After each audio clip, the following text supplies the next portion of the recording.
Welcome to Positive Philter with your host, Philip Wilkerson, a podcast that focuses on friends, family, health, and career, with a little self-help along the way.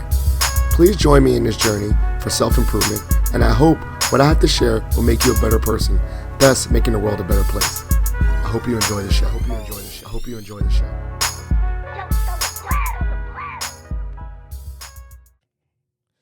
Hello, people of the world. It's Philip Wilkerson back with another episode of Positive Philter. I'm joined by a special guest. Everyone's a special guest because they take time to join me on the show. I'm joined by Mussadiq. Now, this gentleman is a Mason alum, so we got that in connection, and he's doing great work just on his own to support Mason students with their journeys and careers and background in IT and cybersecurity. Not because he has to. He's not a recruiter or anything. He's just doing this because he wants to make sure that the next generation is prepared. And so I thought that was great, and I wanted to definitely have him on this podcast. So, Mussadiq, tell us a little about yourself. Hey, Philip. It's great to be here.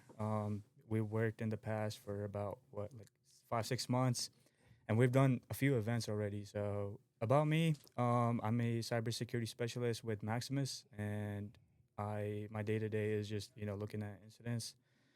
But in my free time, I am helping the community any way I can, whether it's through workshops, info sessions, or even networking events that we did together too. So that's a bit about me. That's what I do in my free time, and Yeah, I love it. And so you got this job. Are you a local guy? You went to high school around here, and tell us a little bit about your college journey.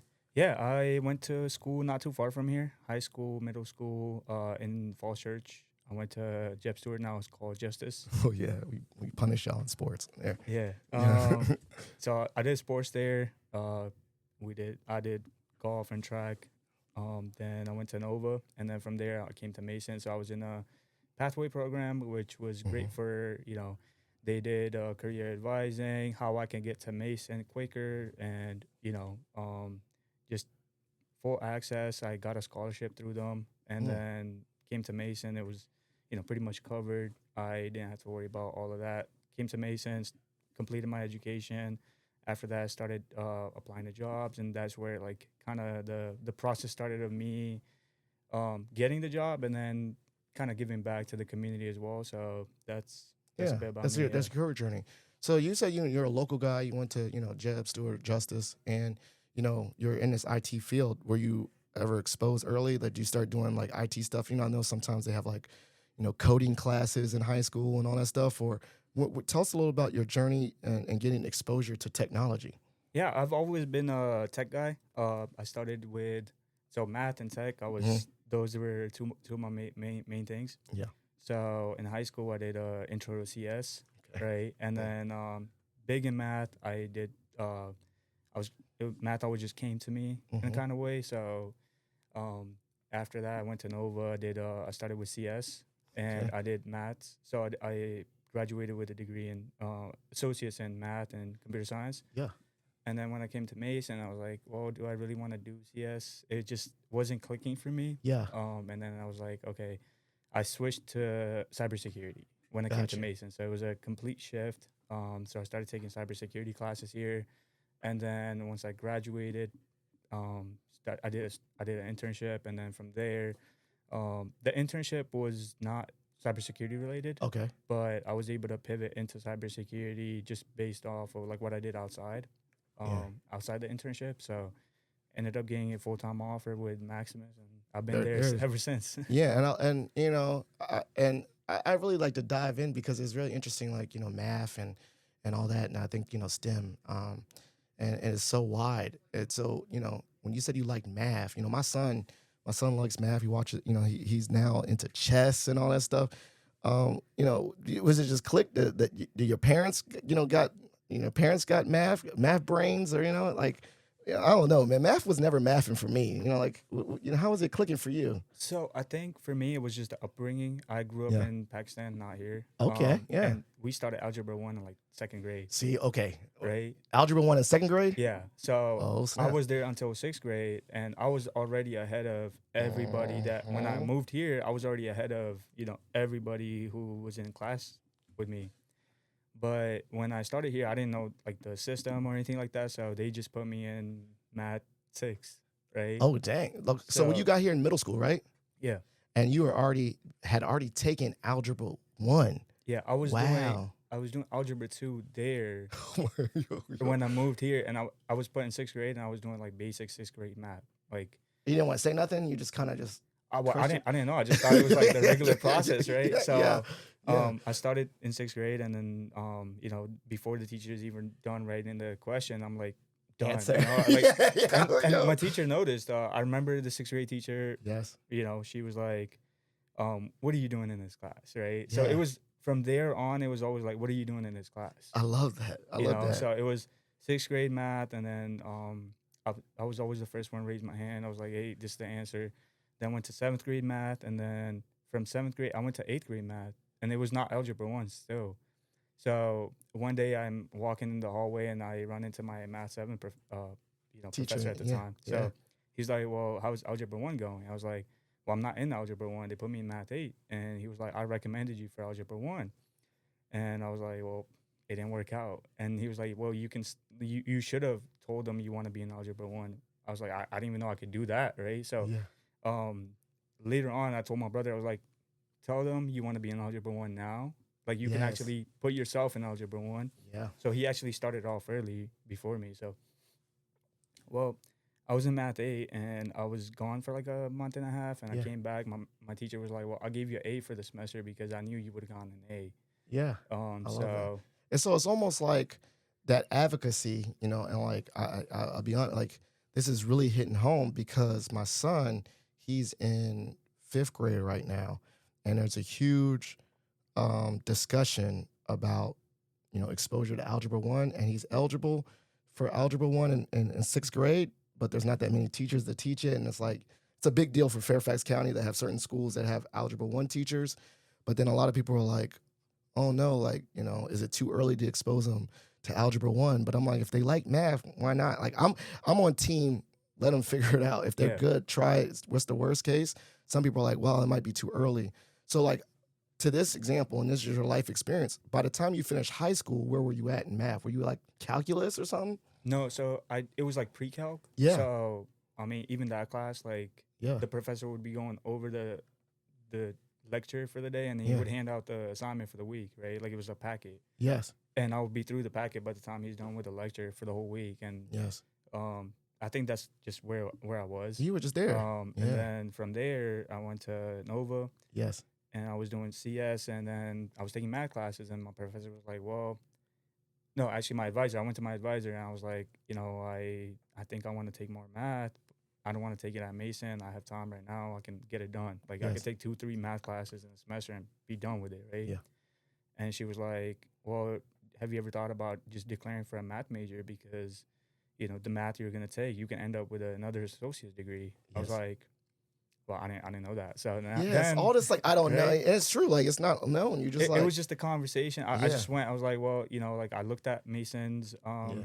syllabus, and you know, I can just take that math right now. I have extra time here.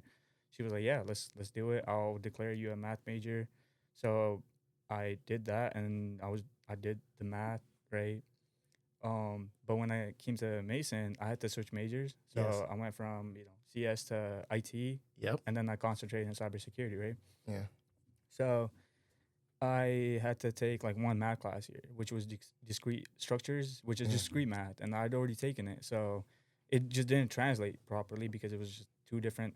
I don't know what the process was Yeah. behind it, but you know, a lot of people were struggling with that class, and I was I didn't really struggle, Yeah. It's right? natural. Yeah. Yeah, so I was actually helping like some of my classmates and some of my friends like who we were taking at the same time. I was like, well, here's how you do this. Here's how you do this, right? So, a lot of logic stuff, right? If else, Yeah. that type of stuff, and you know, we did that in CS, we did that in math, so it was like all like It's all lumped together, together. It's right? interdisciplinary. Yeah, so it was easy. It just kind of came to me. I got an A in that class. A lot of people struggle. I mean, when I took it, everybody was like, "Well, we always flunk out of this class," or like, "We Yeah. fail it." It's like one of those courses, right? But it was easy for me. I hope, you know, I Yeah. helped other students with me to pass that class. So it was from there. Went through the the IT route, did CS, and I mean, finished off concentration Cyber. cybersecurity. Yeah, and I heard about this vibe, right? I'm not from the engineering background. All my things I've learned, I just regurgitated from people. I didn't even know like front end and back end and full stack till like 2 weeks ago, where I just asked someone. So you can really do a lot with technology. And there's three. Now I was really diving in. There's like information technology, like big buckets. There's computer science, that's a big bucket. There's computer engineering, that's a big bucket, and then I guess cybersecurity.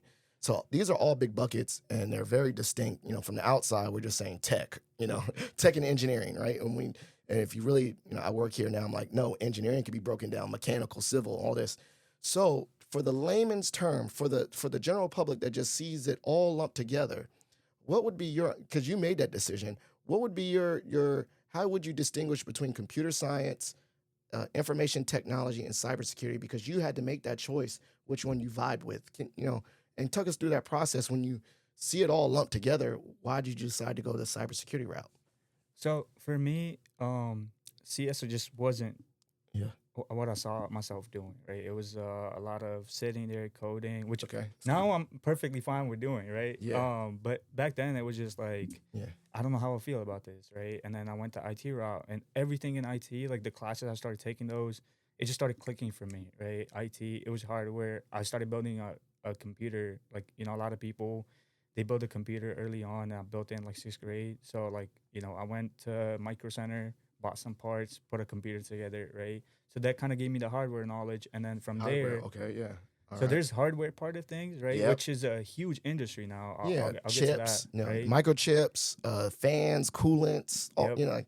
See, I can nerd out a little bit, but I don't know Yeah. what I'm talking about. But yeah, like that's the hardware. Yeah. Yeah. Go ahead. And then I got into like, when I got to the cybersecurity classes is when it was like, okay, like this, I'm liking this information, right? Because there's a huge bucket. It's like cybersecurity, Yep. and then it breaks down, and that's why like I do those info sessions, is like giving people information It's a about bucket. Yeah. what is out there. Because when we think about cybersecurity, a lot of times when people are not familiar or they're trying to break into the industry, they think about those early career roles, which is like a SOC analyst, Yeah. or just a cybersecurity analyst, or some, like along those lines, right? And real quick, when I think of cybersecurity off the break, I think of vulnerabilities and like people getting hacked because the word security. And then I think about like when we think about defense, like I'm thinking about like the new information war is like, like we're not just fighting with guns and stuff. We're fighting with information and how you protect people's data and stuff. That's what I think is Yeah. that. I don't know. It's probably, like I said, very blanketed, but that's the perception I have. Yeah, so like it breaks down in like protecting the data, right? Like Yeah. the triad is confidentiality, integrity, and availability. Yep. That's the triad. So like if one of those is compromised, it's like but in cybersecurity, I mean, there's multiple roads you could go down. Engineering, and there's multiple engineers you could get into, right? So there's like tools, or just systems, right? And then from there's identity and access management, which is you're protecting the identity. You're making sure that nobody can like. So Mason has Duo, which you use to like log into different things. Two-factor authentication, Right. Authorization. Yeah. Yeah. So you use that to the system knows that you're who you say you are, right? Yeah. So there's somebody sitting behind a computer who's configuring all of that. Yeah. So your token is associated with your account. Yep. And when you sign in, it sends the token to your phone to confirm. So Yes. there's that. There's what I do is security operations center. There's incident response. So if something happens, they're the ones to like step up. So we what we do is very reactive. Yes. Right. So Yeah. and then in that environment alone, there's multiple roles, right? So there's engineering. Yep. There's incident response, forensics, right? There's like ISO roles. So it's all like, It's a wide world, and Yeah. and you were exposed to that world, and that was more exciting than the coding. yeah. So Like actually, I wasn't exposed to that. So I did my Okay. coursework. I was Yeah. like, well, I love this, right? Yeah. So I graduated, and I was lost. That's kind of where like everything started. I was lost. I was like, what do I do now? Like, Okay. I don't know what roles are out there for me, right? Yes. So I went to Mason during COVID, so there Yes. wasn't much of interaction. So we were in lockdown. Yeah. Classes are online, so you're not getting the one-on-one with the professor or Yeah. even other students, where you're not building those connections. So Yeah. me, I was kind of lost, but there were some people that I knew in the industry. Yes. They were like, well, you should look at this, you should look at this. But there was a lot of information, right? And now this is gonna be like a story. So I we're love like, this. you know, Yeah, like keep where like Mason kind of came in, and then Yeah. from there, like where I like branched out. So here's how everything started. So I graduated, lost, right? Some of my friends were like, well, you definitely need to get Security Plus. So Okay. Security Plus is a cybersecurity Yeah. certification. Very Comp was it comp? yeah, TI? CompTIA. Everybody knows about this now, Yeah. right? Like I said, once you be hearing these things, I don't even know nothing about it, but these are Yeah. the buzzwords. Like you see it on the resume. So like Yeah. your boy told you get one. He was like, well, you should get one. And I was like, Okay. well, I'm getting my degree. I don't need a Okay, certification, right? Yeah, there it is. So, Okay. Yeah. I graduate and I was like, oh, maybe I do need the certification, Yes. right? So I started studying for my Security Plus. I Yep. got my Security Plus. I got my, AWS certification, and I got the Okta certification, which gave Yeah. me like, these all kind of like tied together, where you have the identity. So Okta was identity Yep. access management, where I think a lot of companies use it. I don't know if Mason uses it, but then there was the cloud security aspect of Yes. it, and then understanding like security is general. So combining those, I put those on my resume, and then from there. But what came before that was I completely lost. There was I started attending as a graduate, like I already graduated. So Yes. I went on Handshake. There was an event by Booz Allen. Yes. So I joined that event, and it was like one of the And when you say join it was like a virtual event? yeah, it was a virtual Okay. event, right? I could do it from my home, so I was Yeah. like, well, like while I job search, I joined it, and there was a person in there. He was like, well, connect with me on LinkedIn, right? Yep. And this is where like the LinkedIn comes in Yeah. too. So he was like, well, connect with me on LinkedIn. So I connected, and then I think like a month went by, and I was like, well, I'm still lost, right? Yeah. And I was like, maybe I should reach out to him and ask him like what should I do, because Yeah. he's in the industry. Well, he wasn't in cybersecurity. He was just in the Just he in works tech for- in general? yeah, Okay, yeah. right. So I mean, he was so and I'm just saying real quick, and I love your story. So that means is like you didn't have to hyper focus and say, I'm only talking to, cybersecurity. You were like, let me just get feelers in the whole tech space when you were doing your informational interview. Because you said like you wasn't that, but you still thought it was a valuable connection. yeah. So I was like, well, I don't know anybody like that. So I was Yeah. like, well, maybe if I reach out to him, I can maybe just pick his brain or something. Yep, 100%. And before that, right, I was very hesitant to reach out to people. And I think that kind of comes from like cultural background and Yeah. how you brought up. You're just Yeah. very independent. You're like, I don't want anybody's help, right? But I was like, well, it won't hurt to reach out to him. Yep. Worst case, he just says no, right? Or ghost you, yeah. for So sure. I reached out, and he was like, next thing he said was, email me your resume at this email. That's it. That's all he said. You got to be So- ready. Stay ready to get yeah. ready. So I sent him my resume, yeah. and then I sent him a message. I was like, hey, I sent the Yeah, followed up. resume Yeah, just yeah. in case it hits your spam box or something, right? Just to confirm that I sent the resume, Yeah. and he can look out for it, right? Yeah. So I sent the resume, and then like this was like Monday, and I remember this like Yeah. word for word, because this comes back like again and again, right? So Monday I sent this out. Comes Friday, I'm like, I haven't heard anything back, so I reach out to him. I'm like, hey, I haven't heard anything back. Do you have like any feedback for me or anything like that? He's like, I'm talking to somebody over the weekend. Look out for my email, and if they're okay, look out for my email on next week. Like a little introduction thing. Gotcha. Yeah. So Monday comes around, I get an email, and it's him, me, and another person in that email, and that person at the time worked at Accenture. Mm-hmm. Right, so I look him up, and he's like a senior manager. I was like, this is already beyond like what I was expecting, right? Yeah, titles. Titles Yeah. did it. Let me rephrase. I mean, I think that's a lot of, well, one, did this Booz Allen person have like a Mason connection? Or was it? The only reason why I say that is because like I could see that being intimidating, like titles and stuff, right? Now you realize you're in those rooms like, oh, it's just a person. Yeah, okay, VP or so what? All right, Yeah, cool. yeah, yeah. But you're seeing initially that could have been intimidating. Like you're seeing, oh my God, senior manager. So yeah, talk a little bit about that when you seen these titles and stuff. Yeah, I was like, well, senior man, he probably doesn't have time for me, right? Yeah, So I yeah. wasn't even, so I was like, oh, Negative I'll introduce dialogue. myself, Yeah. but you know, like I'm not expecting anything. So I introduced myself, and I was like, well, he was like, well, you two take it from here, and then he just saw himself out of the conversation, Right. which like you see a lot of people, they make the introduction, they're like, they don't want, they're like, Yeah, I'm done, done. you know, I like don't want to be this is spam. it, this Say, is it, right? put me in the BCC, man. I be Yeah, doing that he's John too. Like, you I know, don't want to hear this no more. Like, I did my job. Yeah. and I realized after, like, a lot of the community is like, they make the introduction and they're like, Yeah. you to take it from here, right? So he made the introduction, saw himself out, and then I talked to the person from Accenture, and he was like, I emailed him like a lengthy email. I was like, hey, this, you know, Yeah, I man. laid it all out for him. And at the time, at this time, I already had my Security Plus, and I was still job hunting. I was applying regularly, right? Yep. And I had a few interviews coming up right after Yeah. this, right? So like I email him, and he's like, let's get on a call, There you right? And I was like, get on a call. Like I wasn't even expecting like an email back, just let alone like get on a call. So like we get on a call, and go. And a Zoom call or a phone call? it was a Zoom call. So So it's he, like, so these are a lot of things. I'm just gonna, go and jump in a little bit on your story. So one, in my thought, right, you introduce yourself, so that's cool. Two, you had to have your resume ready. Like, yeah, it was. if the it was guy ready. said send it to me tomorrow and you didn't have it ready or it was trash, Yeah. there's one. And then two, like this modality, let's jump on a call. I think I got to make sure I'm presentable or Yeah. like, have a nice Zoom. So all these things was almost like just in the queue, be ready, right? Yeah. Go ahead. No, and I was ready, right? So Yeah. so the internship I mentioned, it was as long as I wanted the internship, it was there for me, but I didn't see growth in there, right? Yeah. And so I quit.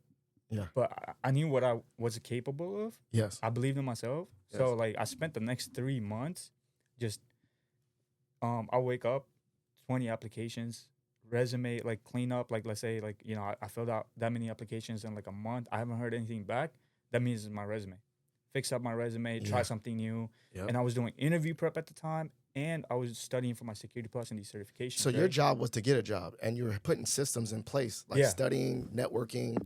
You were making your job at that time get a job, and you were doing it in a structured way, which I love that because I always tell people, like, to get a job, getting a job is a job, and you have to be organized. Like, you can't just be like, I'm gonna wake up all day, and it's not sustainable. Like, you don't want to like just do applications all day. So like have certain days designated. I usually tell them Monday, Wednesday, Friday. That's just for me. But like search a job, apply, but then set up phone calls, and you have like a little bit of break and coffee chats and all that stuff. But you made it like a full day where you're like, if I'm gonna be not say unemployed, but if I'm unemployed, at least I feel like I'm structured and Yeah. it's purposeful and it's organized. So I love that you're Because you start to doing it. lose yourself, right? Like Yes. you're like, well, am I doing this right? Because Yes. you're getting the constant rejection, right? Yes. So at that point, you're kind of down already. So Yeah. you're going in the interview with that kind of mindset is already like putting you behind other Body people, language. right? I bet your body language portrays that. Right. All right.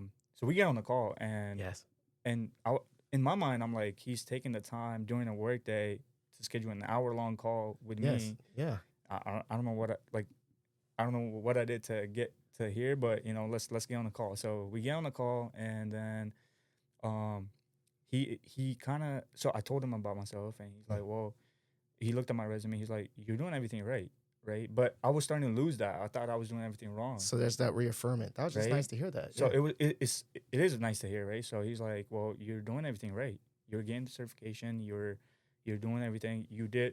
Another thing you did right was reaching out to him, and Yeah. So from there, we had that conversation. He was like, send me your resume. I sent him my resume, and he took the time to edit my resume. He made notes. Yeah. He's like, here are the notes. Fix this. Send it back to me, and also send it to the guy at Booz. So if you see something, we can refer you to that position. So boom, boom, boom. So it's all like this train of intro, and then people dropping out, but then staying in touch and following up. It's good, Yep. and then being open to receiving feedback. Like you could have been like, "Oh, this dude telling me to change my resume. Who is this?" But it's more so Yeah. like, "Thank you for that. That you had that attitude of gratitude." And Yeah. you're like, "Okay, I'll switch it up." And da da da. So it seemed like it was working out. When did it like the success part like right what happened? So right after this call, right, my mindset kind of changed, right? Because now like I hear from somebody like, hey, you're doing everything right. Like Yeah. you just Yeah. it's just a matter of time feels when good. you know Yeah. it's your time. But at the same time, like I knew like what I was capable of, right? Yeah. And I was doing everything right, right? Like I was doing so I was just waiting for those interviews to actually like Yeah. come to it. And then, I was ready because I did interview prep, Yep. right? I'd studied for certifications, Yeah. right? So Yeah. um So you're like I said, you were getting ready, so you were staying ready because you didn't instead of getting ready, yeah. you were just ready. So my resume was ready, right? And Yeah. I had multiple different like formats of it because I was like testing the water Yeah. with them, right? So Yeah. Good. then then right after that call, like 2 weeks later, I had those interviews. And I had 3 interviews, Yeah. right? And I ended up getting an offer from all three, There you go. right? And two of them were full time. One was an internship into full time, Yeah. right? And then I looked into the companies and, well, actually, from the interview part, the interviews that I had, that one interview with Maximus just stood out just because of the conversation we had and the Yeah. manager. So they took the time to bring in the whole team to interview me, right? It was 8 people in the interview. And I tell like my manager and like my Yeah. like That whole that PM, sense of I was like, belonging that made you. Was it in person? You had to no, go. it was online. So So you still having these online things. I wish I like in person. I feel like I lose body language and stuff. Like, like to me, like we're right now, we're in real life, yeah, like, I mean, I guess you have to do what you got to do, but like just, it's harder to read bodies and definitely in an in-person interview, you see people writing things down or shaking their head. You're like, oh, I'm killing it. Right. yeah. So like, but you got that vibe. How did you get that vibe that you were doing well in the Maximus thing in a virtual? Like you saw Well, them shaking their head or well, what? no. So their cameras were off. Oh, that's wild. I don't Because- like, because- no, Did you keep yours on? I kept my own. Okay, cool. Hello, Positive Filter listeners. We were just taking a really quick break. It was a great episode. As you can see, we were in the middle of Mussadiq's story about his interview, and we'll be back. But in the interim, please make sure to connect, follow, like, and subscribe Positive Filter. Enjoy. So we were in the middle of the interview. You said that all their cameras are off, but you were vibing. It was a good time, and you got the job. I think that's pretty much a good story. So one thing I want to think about now that you got the job, you and it's a Fran, right?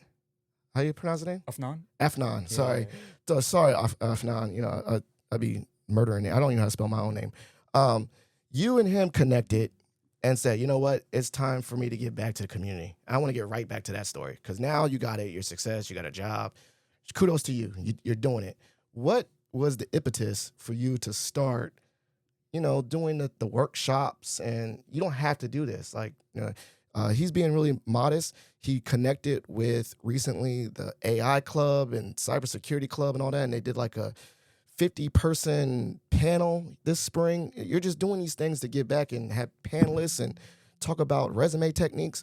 Take us to that. Why do y'all start doing that? You and your friend. Yeah. So actually, so it kind of ties back to the guy who took the time to like work with me. That 1 hour he spent with me, just he didn't get anything out of it, right? He just did that out of kindness. Like he was like, well, I want to give back, if I can help him. And he did help, right? Like he had the positive reinforcement. And then even now, like time to time, I reach out to him. I'm like, big decisions. I'm like, well, like, and he's like, I don't know how I would do this, but It's almost like a mentorship relationship. yeah, and then I can reach out to, like, he always connects me to somebody anytime I need it. He's a connector. Right? Yeah. He's a connector, and he's very big in the cybersecurity space too. So from there, what that started it, right? But then I also saw that there was a lot going on. People were not finding jobs. It was getting difficult. And the world. it's like the world. Yeah. it was really bad. And I was like, well, like if I can help one person, why not, right? Because I just went through this. So actually from there, I did help a person, right? And I was sharing the resources and everything, and they were like, well, these are great resources. Why don't you share them with everybody? Reach one, teach one, right? Right. Yeah. So I was like, oh, like, how would I do that? And then he was like, you can start posting these on like LinkedIn. Like these are free documents. So I was like, well, let's start with that then, right? So I posted one. It was like security interview questions, right? Like if you want to be a cybersecurity analyst, these are some of the questions that I was asked in different interviews that these are like all the same. So started with that, and then a lot more people started reaching out to me. They were like, hey, like, how do we do this? How do we get in, right? Yep. And then from there, I was like, well, a lot of these people are asking the same questions. Why don't I just, you know, Do a webinar, put it together.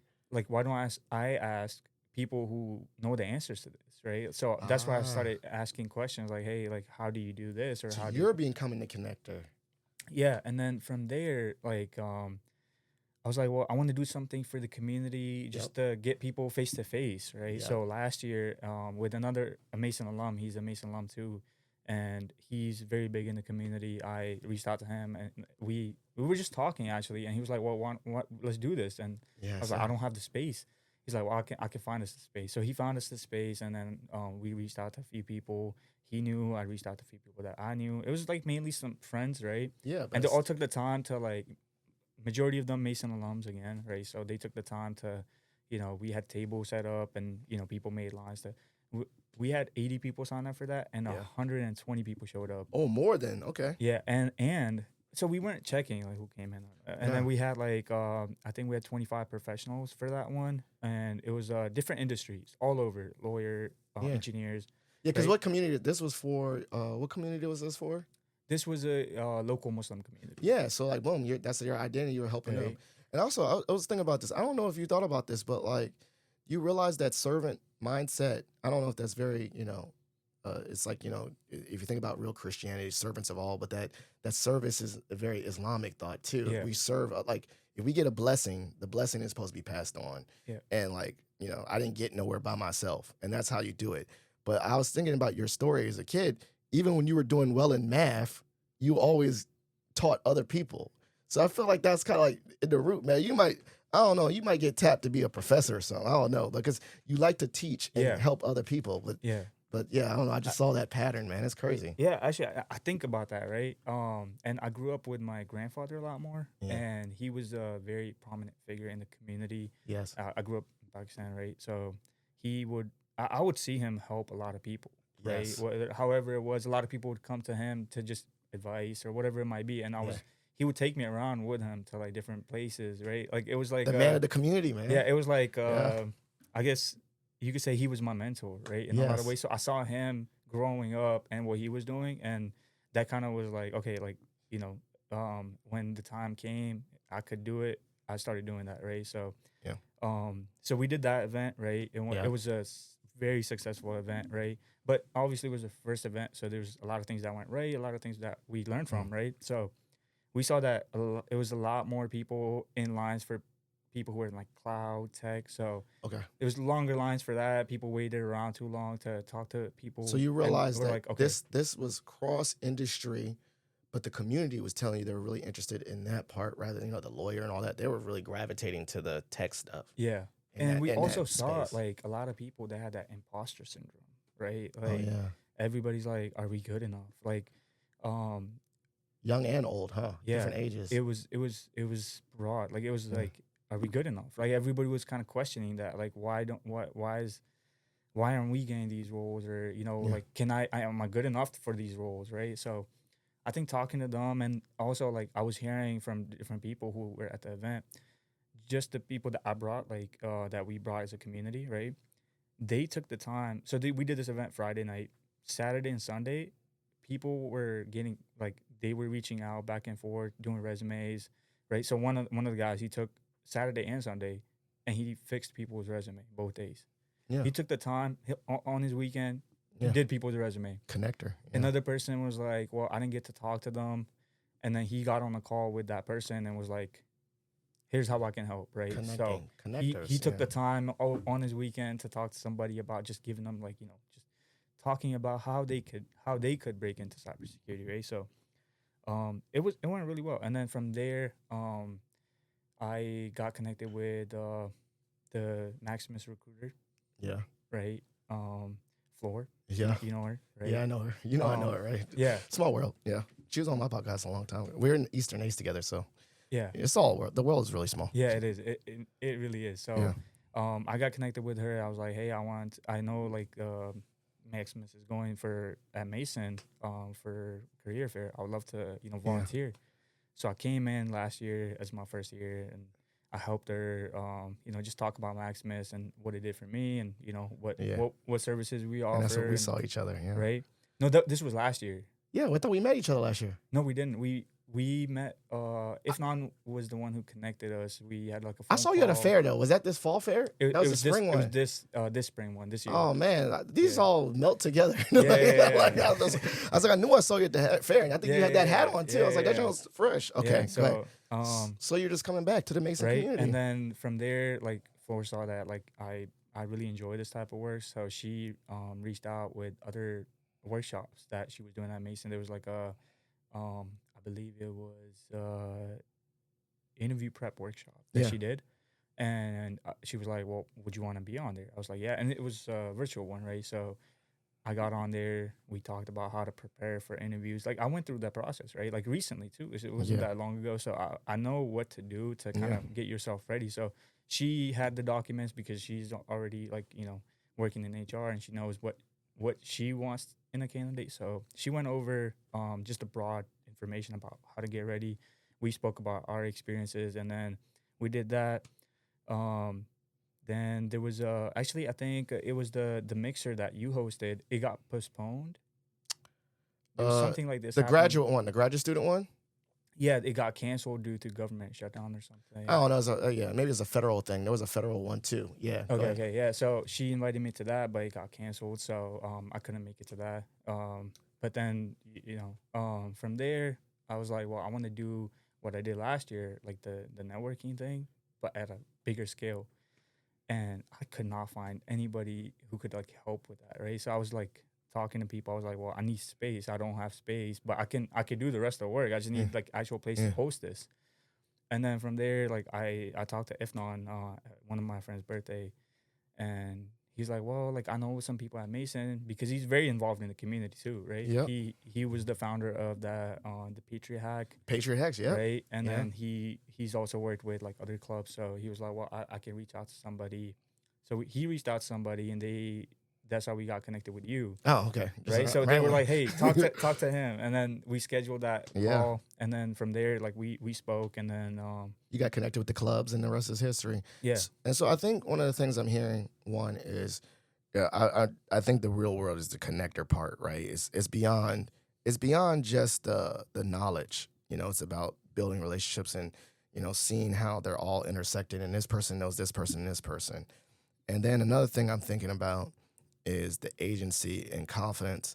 Like when you got on the call with me, like I told you, I was like, I ain't no big dog, but I can find I had the agency to connect you with some people, right? And so I don't feel like I have to overpromise. I could just be myself and connect and connect and connect, and that's a lot more freeing, especially for people like they're scared to to reach out to people. Like just reach out, not with the mindset they're gonna get a job, but just be resourceful for each other, and it takes a lot of pressure. So I think I want to ask one more question, and then we'll go to my last segment of my show. Like beyond, so you got the comps, you got the Security Plus. Go back, like what would be one real concrete, non-technical thing you would tell an active job seeker they can work on? And I know I know where you might go with this, but like besides like, okay, get your certifications, know your stuff. What would be one non-technical thing you would tell someone to work on? Networking. That's it. Right. I mean, it wasn't really networking. I just kind of reached out to the person, right? But I'm seeing the power of networking right now, right? Yeah. You saw the event we did. It was 40 professionals, and then we had like 200 students, right? And then I brought a recruiter. It was like one recruiter. Yeah. And I was able to connect the two, but it was mainly like people talking to each other. They got a lot out of it, right? Yeah. Usually, like you were there for some of the conversation. There was like incredible conversations that were happening, and a lot of people connected. And well, one person connected with the recruiter, and the recruiter got him in an interview process, right? It's just the networking goes a long way. And over the past weekend, I was also at a conference, and we were doing like resumes, and people were there for networking part, but they were there to enjoy the conference. There was like a lot of talks, and a lot of that was going on. But they put themselves in that environment where they want to be. Like this was the environment where they knew they were going to meet like-minded people, and there was going to be some sort of, they didn't go in looking for a job, but something like that could have came out of it, right? Because there was a hiring village that I was a part of, and we were doing resume workshops and doing coaching, and they were doing live interviews because companies came in with actual job openings. So networking is going to be like the biggest thing. Building I would say. relationships, and I Yeah. think one of the things you said, like networking, is also like I love that. It's like you have to be in the spaces to connect with people, and you can't be in like, and I mean, I guess now in this world it could be virtual spaces or in person, but Yeah. you gotta be Yeah. be in those spaces. Like Yep. you gotta get yourself out there, to build relationships. You can't build like relationships in isolation.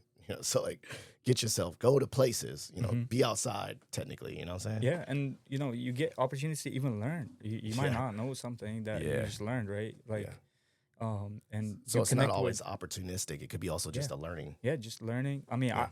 I know. Last year I went to the same conference at Mason actually. Nova. It was B-sides Nova. Okay. And I Yeah. went there for just the learning aspect of it. I knew they had workshops and all this Yeah. stuff going on. And I went in just to attend workshops. And then from there, I met a few people, right? And one of the personnel that I met at that conference was one of the speakers at the networking event we did, Oh, connections. right? Yeah. So it's and then through him I met a ton of people over this weekend too, right? So like The world is a bubble. If you see these people are yeah, connected. it's just it's very connected. Like cybersecurity, you might think is a very big space, but it's not. It's like a very small space, but it's a very welcoming space where people are like, "Hey, how can I help you?" Right? Yeah. Oh, you want to learn this? Yeah, like let me show you how to do this. Right? It's not never like, oh, like this is a trade secret. It's Yeah. they people love mentoring. People love to give back. People love to teach other people. So it's very like it's a small community, but you're always welcome to join it, right? Yeah. Reach one, teach one. Yeah. I love it. So this is the part of the show called Shot for Shot. You get to ask me any random question. I get to ask you any random question. You want to go first? I go first. I'll go first. Okay. What's your random question? So what is your why? Why do you do what you do? Right, like Oh. you do a lot for the community too. Like you downplayed that part, right? Nah. Like you're the unofficial mayor Unofficial. of Mason, right? I really say the generic answer is I think helping people makes me feel good about myself because like it is reaffirming altruism. Like when you help someone and they say because of your help I did this and this, I feel like I had a purpose. It sounds selfish, but it gasses me up because I'm like, dang, I was useful, or I make a difference, and so that's one reason. Two, I think why I do what I do, it makes me happy to belong. So like I use that joke, the unofficial mayor of Mason, but like it is a reaffirming thing where you can walk around and someone say, "What's up, Phil? What's up?" And like I feed off of that. I'm an extrovert, and so I think that belonging is really critical, right? Like when you feel like you're meant to be somewhere, you feel good about yourself, and I know that's all like kind of me intrinsic. But then I think it's also like it permeates outside of myself because like if I feel good about myself and then I help other people, it's a win-win, right? Like, and I really do believe in this mindset that like we all can win. There's enough abundance, like I love that you said there's no gatekeeping. Like if you got put on and you did well and I contributed to your success, I feel like I did something. I use this one line and it sounds corny, but I say it all the time, is that like, if I could be a sentence in the book of your life, I made it. Meaning, like, if you wrote a whole book and then you had like one sentence, like, and then at George Mason, Philip Wilkerson helped me, chapter whatever, and then he went to the next chapter, I'd buy that book and be like, look, I got a shout out in someone's book. I'd be like hyped, like I don't know what, because it just makes me feel good about myself. So my why is, it makes me feel good, like straight up, and I think also another why is I think it's a good example for my kids. I want them to have the mindset that real success is not, how much money or whatever. I think real success, and I want my kids to see this, is like, what kind of positive impact did you leave on others?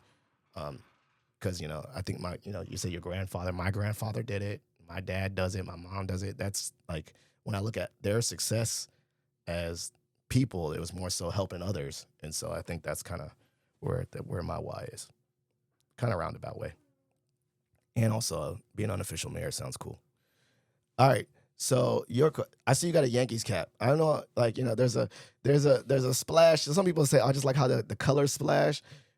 If that's not your real team, what is your real team in real sport that you really watch? I I watch football. Okay, yeah, Right. Huge. I like to play a lot more than I like to watch. yeah, And there's not like a particular team, but I started watching. So like I said, I moved to US, right? Like yes, there's no football where I was, and yeah. then I started watching football, and it was the year that the Seahawks Okay. lost to the Patriots.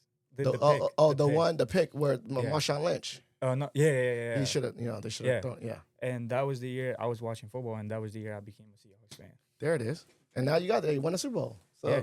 hey, look at you. You came in the right time. It's kind of like my boy he's from Jamaica. When he came to America, the Cowboys are winning. Now he's stuck with Cowboys. I'm like, dang. No, it wasn't. It wasn't even the part like winning. It was just like the. Well, team, you saw them. like, I saw them lose. Yeah, but I they was on like, a national screen. It was it. Yeah. I mean, I'm just saying in the sense that like exposure, like they were the it team. Legion of Boom. Yeah. That does leave a mindset Yeah. on you. Like when you come in and you start. Let me phrase. For the longest time, my youngest, his team, his squad, when he started watching football, was the Chiefs. Because as he comes through his a development of liking the sport, who was winning? The Chiefs.